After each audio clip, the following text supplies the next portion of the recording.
Good morning guys, स्वागत आहे तुमचं माझ्या मिनी ब्लॉगमध्ये. सो स्टार्टिंग केली ब्लॉगिंगची. इकडे सगळं किराणा सामान लावत लावलेलं. काल रात्रीच आणलेला, पण बरण्या वगैरे साफ करत होता म्हणून आता लावत लावलेला. आणि तिकडून लगे आलो हॉस्पिटलमध्ये. 2-3 दिवस झालं हॉस्पिटलमध्येच जाते, कारण मम्मीला काही फरक वाटला नव्हता. सो आज रक्त चेक करून घेतला आणि मग लगे बघू आता उद्या रिपोर्ट येतील त्यावेळेस. आणि शुक्रवार होताच, तर बाजूलाच म्हणजे हॉस्पिटलचा बाजार भरतो.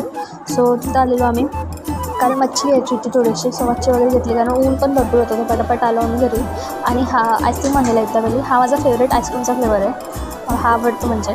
आणि संध्याकाळी घेतलेला माझ्या बहिणीने चुलीवर मॅगी बनवायला. ही मी नाही, फक्त खात होती.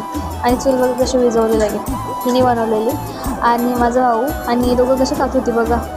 पण मी नाही खाली, कारण मी थोडा हेल्दी ट्राय करतो खायचं, म्हणून मी पेरू कापलेला. सो मी तो खाल्ला. आणि नंतर लगे घेतला जेवायला रात्रीचं. मी बनवलेली भेंड्याची भाजी आणि चपाती बनवलेली माझ्या बहिणीने. सो तोच खाल्ला वगैरे. आणि अचानक ठरला केक बनवायचा रात्री, कारण माझा भाऊ काही खात नव्हता. सो त्याच्यासाठी बनवलेला रवा केक होता. तो मस्त होता, म्हणजे त्याने कट वगैरे केला तो. आणि तुम्हाला माझे ब्लॉग आवडत असतील तर फॉलो करायला विसरू नका. Bye bye.